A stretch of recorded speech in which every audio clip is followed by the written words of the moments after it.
hablaríais en la consulta de ver semenes de un 2% normal, un 4%, un 6%, con un 94% de formas anormales. Es decir, el mayor problema lo tenemos aquí. Y que claro, si son anormales, pues ¿qué consecuencia inmediata piensa uno? Pues que si uno de esos espermatozoides fecunda un óvulo, la consecuencia va a ser un aborto. Por eso es muy frecuente que se empiece por un aborto, o que se tenga un aborto, que se tenga un retrasito, porque normalmente pues esos espermatozoides anormales dan lugar a formas que no son compatibles con la vida. Sabéis que el esperma tiene una forma más o menos así, con una cola, en la cabeza va el núcleo con todo el material genético, y entonces pues hay malformaciones de cabeza porque tienen dos cabezas o tienen un cabezón. No hay ninguno.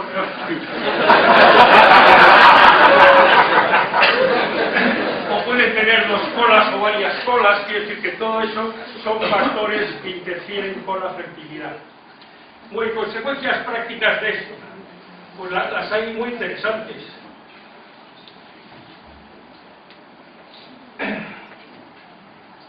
Bien, como de tiempo. Lo primero, si el factor temperatura es el factor importante, vosotras cuando vayáis a hacer la compra del ajuar, hay que tener en cuenta que calzoncillos le vais a comprar a vuestro marido. Entonces,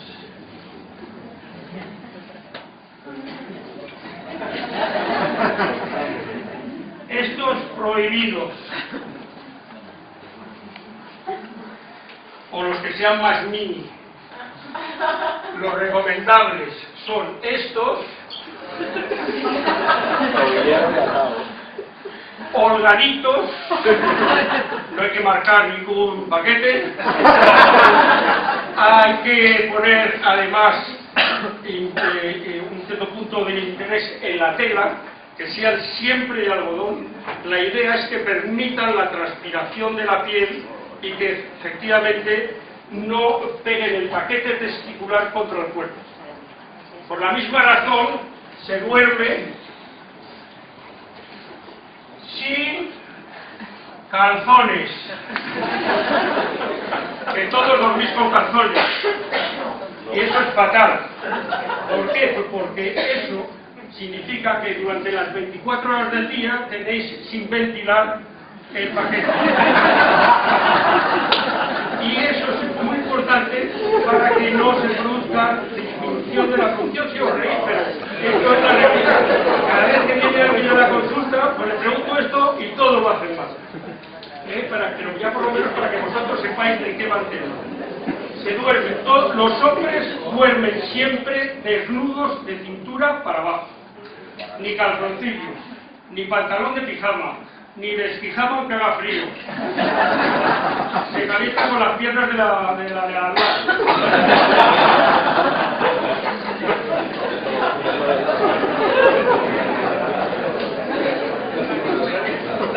Bueno, esto lo tenéis claro. Perfecto. Vamos con la contraria. La contraria es un poco más complicada.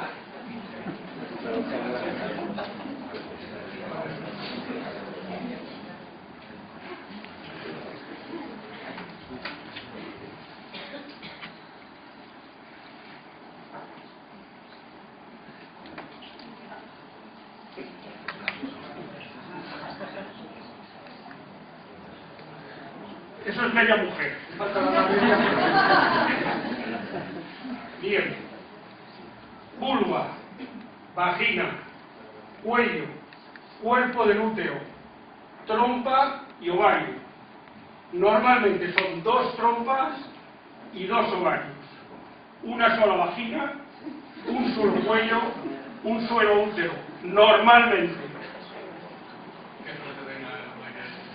No suerte ninguna.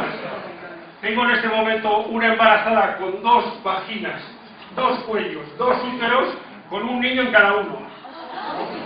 ¿Comprendes? O sea, que no creas que es una bicoca. es un mareo, es una psicosis ya. ¿Por qué se produce? Pues esto se produce porque en el proceso de desarrollo la cloaca del embrión desarrolla la parte inferior de la vagina y la parte superior se desarrolla a partir de unos tubos que se llaman los tubos de Miller, que son dos tubos que crecen paralelos y luego se separan. Entonces, si esa separación no se materializa, tenemos que tener esta persona dos vaginas, dos úteros, con dos cuellos, serían dos úteros, y dos trompas, que es así normalmente se desarrollan a partir de cada cuerno. Entonces eso crea problemas, pues hay casos que son para la codorniz, ¿no? Hemos tenido gente que después de visitar varios ginecólogos y 9 años de casados, pues me vinieron a la consulta porque no tenían hijos y le tuve que decir al marido: mire usted, yo si quiere ahora le declaro su matrimonio nulo porque usted no ha materializado la relación sexual con su mujer, porque resulta que estaba tabitada aquí y no se habían enterado, y eran ingenieros, O sea que simplemente una cosa tan sencilla como eso, pues no se habían dado cuenta. Por quitarle esto, efectivamente tenían a partir de ahí dos vaginas, le quitamos las dos vaginas para que el hombre no hubiese así agravio comparativo de un lado y otro. Y bueno, pues se acabó quedando embarazada y bueno, pues ha tenido sus dos niños. Al primero le llamó Juan Pablo y al segundo la ha llamado María, o sea que dos milagros. El cuello final es uno, este cuello es de donde se segregan el moco, que en su momento tiene una importancia grande en el embarazo. La cavidad del útero está tapizada por una capa que se llama endometrio, que es donde se anida el óvulo cuando viene. Por cierto, la fecundación se produce siempre en este tercio inicial de la trompa, ¿de acuerdo? Normalmente cuando se rompe el folículo sale el óvulo y entonces las trompas, sabéis que son como unos dedos. ¿Os acordáis de la película de Alien? Cuando se le pegaba así, pues eso es lo que hace la trompa con relación al ovario por una estimulación química. Luego se capta aquí esta zona del ovario y entonces unos cilios que hay en el epitelio que tapiza la trompa por dentro empujan en esta dirección al óvulo, que cuando me vienen por aquí los muchachos ese día pues encuentro el meeting point que es ahí.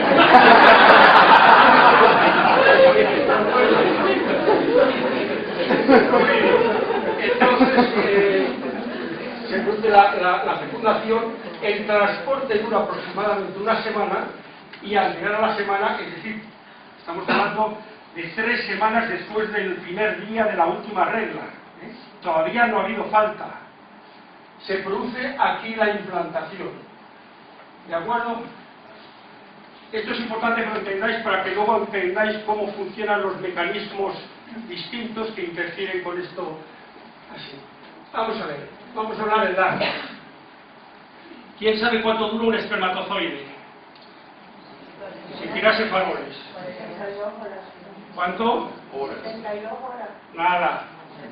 Frío. Vamos a ver. De ese 75% que hay fértil, eso lo podríamos dividir en dos grupos. El grupo de normalitos, y esos duran 5 días, los espermatozoides. Y luego hay los que llamamos los supermanes, que les duran 7 días. Y esos son los que estropean todas las estadísticas. Eso lo típico es decir aquella señora que decía: yo veo los calzoncillos de mi marido y me quedo embarazada.